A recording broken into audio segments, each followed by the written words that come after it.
रामचंद्र गुहा अपनी किताब India after Gandhi में लिखते हैं कि पूरे भारत में कुल 2,24,000 मतदान केंद्र बनाए गए थे। इसके अलावा लोहे की 20 लाख मतदान पेटियां भी बनाई गई थी, जिसके लिए 8,200 टन इस्पात का इस्तेमाल किया गया था। साथ ही मतदाता सूची बनाने के लिए 16,500 लोगों को 6 महीने के अनुबंध पर रखा गया था। ये कहानी है देश के पहले आम चुनाव की, जिसके बाद भारत दुनिया में सबसे बड़ा लोकतांत्रिक देश बनकर उभरा था। तो देश का पहला आम चुनाव कैसे हुआ था, पूरी कहानी समझने के लिए आइए शुरू से शुरू करते हैं।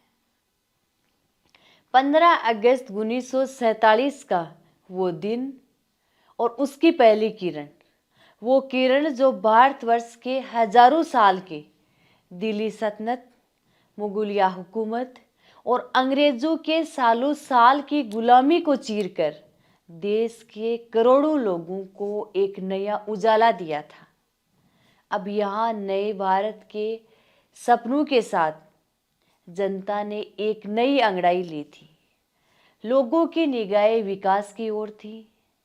समान अवसर की उम्मीदें हिलोरे मार रही थी और इसी के साथ 26 जनवरी 1950 को देश का संविधान भी लागू हो चुका था। लेकिन अब यहाँ देश के नेतृत्वकर्ताओं के सामने कई समस्याएं थी, जैसे विश्व पटल पर देश की नई इमेज को रखना, गरीबी मिटाना, छुआछूत जैसे कलंक से निजात पाना, वंचित तबकों को सरकारी सिस्टम के करीब लाना, देश को उच्च शिक्षा की ओर बढ़ाना। लेकिन इन सबसे पहले एक और बड़ी समस्या थी और वो थी आम चुनाव करवाना। आज़ाद देश का पहला चुनाव सन 1951-52 में हुआ था। 25 अक्टूबर 1951 से लेकर 21 फरवरी 1952 तक ये चुनाव 5 महीने तक चला था, जिसमें 17 करोड़ से ज़्यादा मतदाताओं को पहली बार वोट डालने का अधिकार मिला था।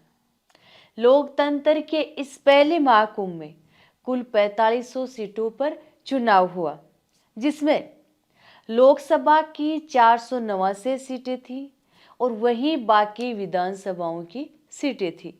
इस चुनाव में लोकसभा के लिए कुल 1876 उम्मीदवारों ने अपनी किस्मत आजमाई थी।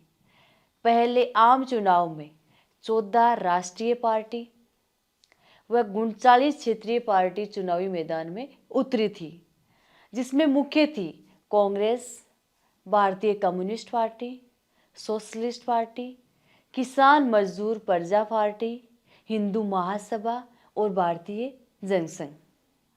अब यहाँ एक सवाल आता है कि इस पहले आम चुनाव में किस पार्टी को कितनी सीटें और कितने वोट मिले थे, तो आइए इसकी भी पड़ताल कर लेते हैं।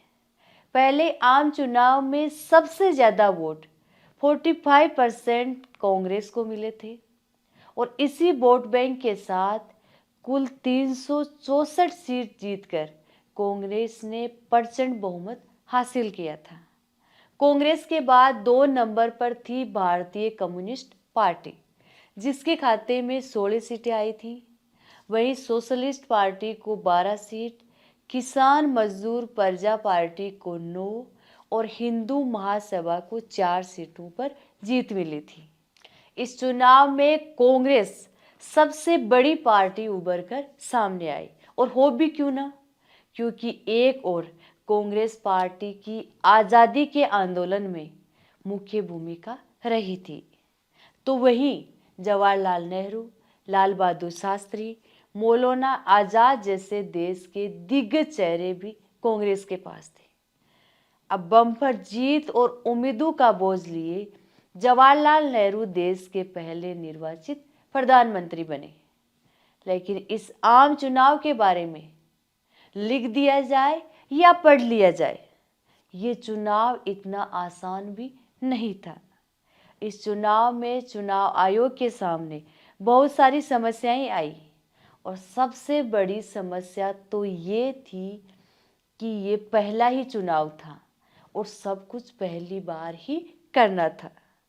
लिहाजा निष्पक्ष और शांतिपूर्वक चुनाव करवाने के लिए चुनाव आयोग का गठन किया गया। ये इसलिए भी जरूरी था कि सरकार पर किसी भी प्रकार की मिलीभगत के आरोप ना लगे।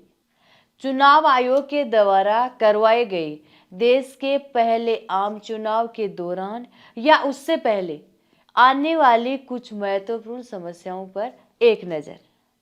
चुनाव आयोग के सामने सबसे बड़ी समस्या थी महिला मतदाताओं का नाम मतदाता सूची में जोड़ना।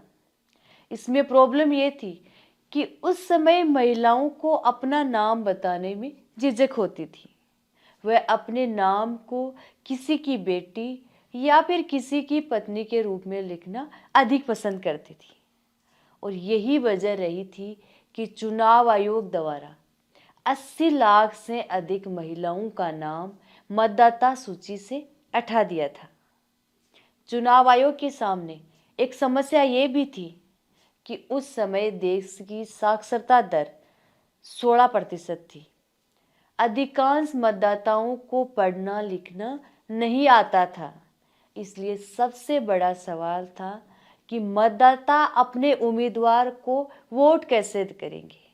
तो इसका भी समाधान निकाला गया और प्रत्येक उम्मीदवार के लिए अलग अलग मतदान पेटी की व्यवस्था की गई।